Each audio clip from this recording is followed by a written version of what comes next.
Okay, so right there, Jack here, and this is part 4 of my 7-part series called 6 Flip Chart Close. So if you have not watched part 1, part 2, part 3, please go and watch it first because you need to know the beginning, the context, the overview. If you don't do that, then guess what? It may not make sense by just watching this particular video. Okay, so before I start, as usual, if you have been following my work, I want you to click the subscribe button to help me so that I can get my messages to spread across to wider reach of people. And of course, hit the bell button below, hit the bell and get notified of my future videos that are uploaded on my YouTube channels. Would it be okay to help me to do that? Say comment below and say thank you. Okay, so here's the thing. So up to now in the presentation, all I want you to imagine is that you have built the foundation. You have set the context, and now I'm demonstrating how to make the offer. You may ask, but you have not taught anything precisely, because in part 1 I said many previous speakers, they have learned the science behind of teach, give value, they transition into sell. You don't do that because remember, your participants are sophisticated. They have attended a lot of this kind of previews before. And if you are telling them only at the end that you're going to sell something, you know what? They will know the shit. So trust me, this is not working anymore. So I'd rather be upfront to tell them that I'm going to make an offer at the beginning. And now I'm going to build a bow, because at the end, what you're going to do, at the end of the 7 parts, you are giving them the bow and ask them, do you want to have this? So just imagine this is the bow theory. All right, so how do I build the shape? First of all, part 1, part 2, I talk about the base. Now I'm beginning to build the shape. So the shape is just anything. So I like to put a cross there. So you may want to take a picture of this. Okay, so it's a cross. So it depends on who you want, like what's the identity of this participant, the successful participant. So in order to be the stage closest heroes, there are 3 things you need to do. You notice that I talk about 3 things. Why? Because it's called the power of 3. Don't trust me on this, because this is learned by other influencers. They talk about 3 things. If you don't believe me, go and watch other videos. You notice that they always talk about 3 things I'm going to share with you, 3 tips I'm going to talk about, and 3 insights. In this video you'll find out. Notice this is the languaging. Okay, the 3 things is the hook, story, offer. Now this is not important as far as you are concerned, because the 3 things that you are talking about may not be hook, story, offer. HSO is a term come up by Russell Brunson. If you follow Russell Brunson's word, you talk about hook, story, offer. So for me, mine is market, message, media. Market, message, media. Some other people might have present, persuade, preserve. You can be deployed, decide, like it doesn't matter. Anyway, it's just 3 things. And then you talk about the principle.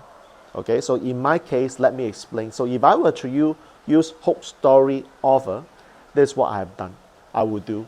So for example, how many of you actually know that there are boring presentations out there, and the moment the person opens the mouth, you feel shut down, you do not want to listen? So the key thing about your presentation is that the first moment when you open your mouth, you hook the people, you secure the attention. So that's what the word hook is about. Notice what I'm saying. And in fact, many people actually thought that it is about the time when they open the mouth and talk.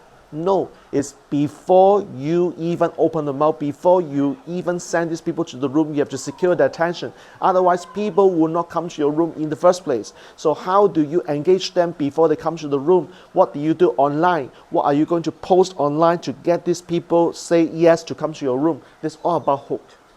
So this is important stuff, isn't it? So that is all the concept. So what is story? So how many of you realize that your message is very unique?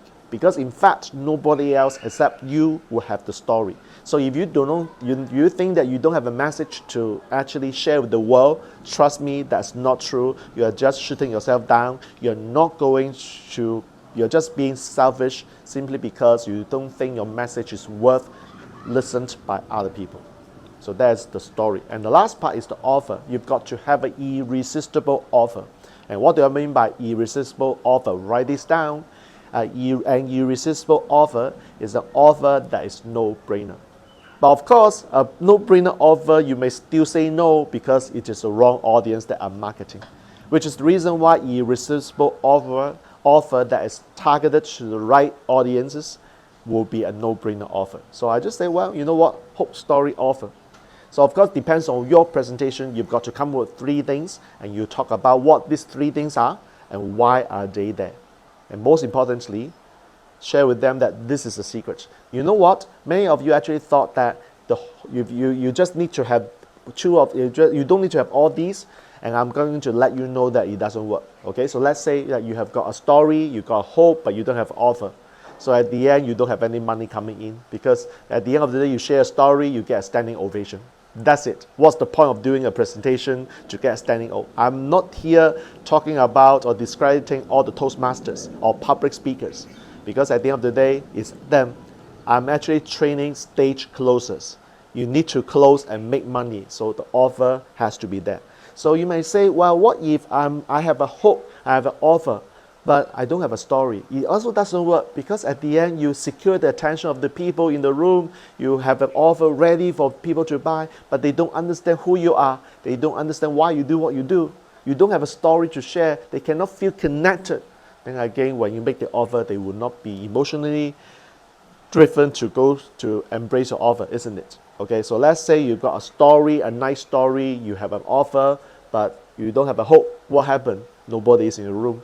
You become a speaker of an invisible group of audiences. So what's the point? Again, so you've got to have the hope story offer. So in this offer that I'm about to make, notice what I've just said. In this offer that I'm about to make, what is it called? Comment below. Okay, if you put down trial close, correct, this is a trial close. You see, in this offer that I'm about to make, or in this offer that I'm going to make later. So you notice that this is how you see it. Like people always ask, why seeding is so hard? No, you just need practices. Experience is the only teacher. You can't learn. Honestly, you cannot learn. You've got to practice and practice and practices. Multiple practices make you a better person. Okay? So that's very important. So in this offer that I'm about to make, you've got to understand that when I decide to select a group of people to work with me for the next 12 months, because my offer is 12 months program. In this offer which I'm about to make, which I'm going to work with selected group of people within the next 12 months, I'm going to look at the hope, the story, and the offer. And then the next thing is this. And I just proved to you that it works. Now, here's the thing. Typically, you cannot just talk about the principle and you just leave them in the dark. You've got to have testimonials. You've got to have case studies. But what if this is like my case where this is the first time I'm presenting? What do you do? So I said, well, for the hope, secure attention. How many of you are still here? It's already 2 hours into the presentation. You're still here. You remember at the very beginning, what did I say? You remember what I said 2 hours ago? And somebody will say, I can't remember. Good. You do not need to remember why you are here. The fact is that it's more important that you are here. I have secure attention to continue staying in the room. And in fact, what happened was this. The fact is that you are here because remember at the beginning I said, I'm not here helping you. It's like, to me, this is a copywriting technique we call shocking headline. It's like, I'm not here to help you. And people will say, what? What happened? Let me find out what happened. So I'm actually addressed to the little voice. I'm not here to help you. I'm here because I want to help my event producer. So this is a hook for them to stay, to find out exactly what I mean by that. Of course, when you hook somebody, you've got to actually close the hook. You have to close the gap. When you open the loop, you've got to close it. So at the end, of course, I close it. How many of you notice that you are here because you want to find out I have actually got the hook? Remember the hook. I am not here to help you. So one participant actually asked me, so Jack, how am I going to learn all this? Where do I learn how to create better hooks? So I then reiterate what I learned in copywriting. And incidentally, in the room, there's a participant who is a copywriter. So instead of me answering, so this is facilitation technique. If you know your audiences in the room, that's the bonus. So instead of me answering the question, I get the copywriter to answer the question. So based on your experience as a reputable copywriter, what is the best way? What is the best way to become a better copywriter? The answer is, do you know the answer? Comment below. I hope that you know the answer is just to write more, practice more. That's it. Because the only way to train yourself to be a better copywriter is to just write. That's it. There's nothing else. Yes, you will still learn different templates. You will still learn the languaging. But to me, from my experience being a copywriter for 8 years, the only way that I learned how to become effective copywriter, how to come up with different test headline, is just to explore and put this into practice and write. And that's how very fast I can come up with this headline. It's not something that you would just, it's not a gifted talent. It's something that I've trained myself.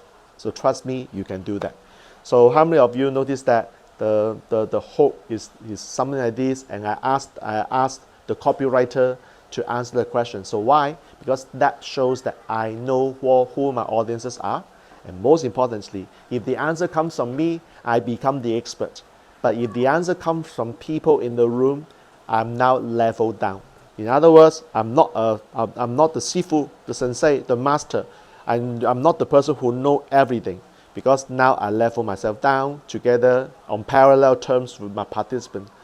And now one of the participants who is a copywriter answers the question. So now who is smarter? Is it me? Of course not. Therefore, this is a way to facilitate. You can facilitate in a preview. There's a reason why you cannot do facilitation in the preview. That is when you make the offer, you cannot, I repeat, you cannot do facilitation at the end when you make the offer. You can do facilitation during the middle part or the beginning part of the preview. Okay? So therefore, this is very important. So to summarize in this video, all you need to do is to break down your presentation, your offer, into 3 important components. 1, 2, 3.